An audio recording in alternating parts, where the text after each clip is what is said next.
सबसे पहली बात तो ये है कि ये ऑर्डर इलीगल है, इसको यूपी सरकार फौरन विड्रॉ करना चाहिए। और क्यों इलीगल है? अगर वक्फ प्रॉपर्टी वहाँ पर इस्तेमाल हो रही है, वक्फ है, तो आप कैसा गवर्नमेंट ले सकती है उसको? गवर्नमेंट को चाहिए कि section 83 of central Waqf act पढ़े। आप कोर्ट को जाइए, वक्फ ट्रिब्यूनल को जाइए। नंबर 1, जब प्रॉपर्टी वक्फ हो चुकी है, सरकार लेना चाहती तो वक्फ ट्रिब्यूनल को जाइए आप। दूसरा, आप हाई कोर्ट को जाइए, 226 को इस्तेमाल करिए, सुप्रीम कोर्ट जाइए, 32 इस्तेमाल करिए। कैसे आज आप ये ऑर्डर निकाल रहे हैं और कि स्टैच्यू ऑफ लिमिटेशन अप्लाई नहीं होता क्या इसके ऊपर? आप सर्वे करने का मकसद क्या है? वक्फ प्रॉपर्टीज को आप छीनना चाह रहे, ये आपका असल इंटेंशन है।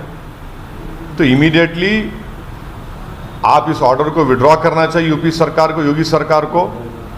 और आपका इंटेंशन ये है कि वक्फ प्रॉपर्टीज को छीन लिया जाए। आपको इख्तियार ही नहीं है ये करने का, ये गलत काम आप कर रहे हैं।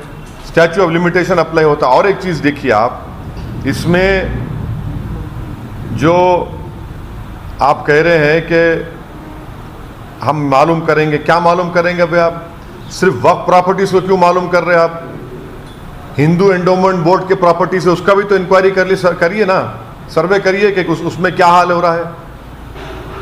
आखिर रुकेगा कहाँ बात? ये मैं शुरू से कह रहा था आपको कि देखिए, ये मदरसा जो सर्वे कर रहे हैं, इसके पीछे इन लोगों की एक हरकत है, इनका एक साजिश है, एक मंसूबा है, वो दिन ब दिन सामने आ रहा है, दिन ब दिन सामने आ रहा है।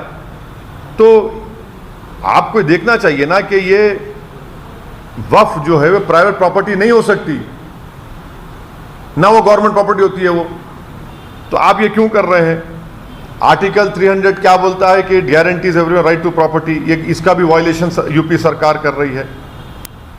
और अगर कोई इलीगल तरीके से उसको गवर्नमेंट प्रॉपर्टी को वक्फ प्रॉपर्टी रजिस्टर कर लिया है, तो आप कोर्ट में केस लड़ी ना जाके, आप ट्रिब्यूनल में जाइए, आप जो सेक्शन 83 है वक्फ ट्रिब्यूनल में जाइए।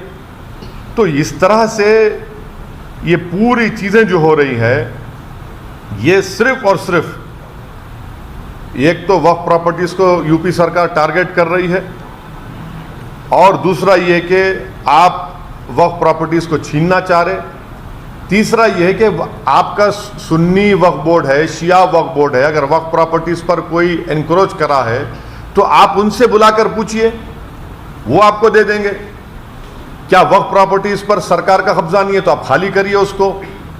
मगर इस तरह का एक टारगेटेड सर्वे करना ये बिल्कुल सरासर गलत है और हम इसकी मुखालिफत करते हैं। तो ये सिस्टमेटिक टारगेटिंग हो रहा है मुसलमानों का। नहीं, सुनिए, ये सिस्टमेटिक टारगेटिंग हो रहा है मुसलमानों का, और यूपी सरकार ये काम कर रही है। जो लोग बोल रहे थे कि हो बाबरी मस्जिद हो, ज्ञानवापी हो, जो बड़े बड़े ज्ञानी लोग बोल रहे थे गिव एंड टेक कर लो, अब करो बात। जो बोल रहे थे गिव एंड टेक कर लो, अब आप क्लैरिफाई करो इस पर क्या बोलेंगे आप? सुनिए, नहीं, अरे बाबरी मस्जिद के वक्त भी ऐसे बहुत बड़े दानिश्वर लोग थे, आज भी हैं। ज्ञानवापी के वक्त भी अब बोल रहे हैं गिव एंड टेक कर लो। अबे क्या गिव एंड टेक करेंगे बताइए आप?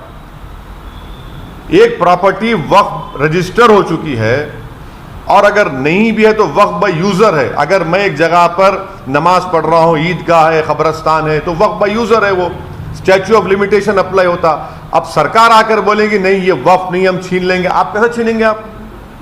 आप वक्फ एक्ट के तहत सेक्शन 83 है, वक्फ ट्रिब्यूनल को जाइए। आपका इंटेंशन ये है वक्फ प्रॉपर्टीज को छीन लेना।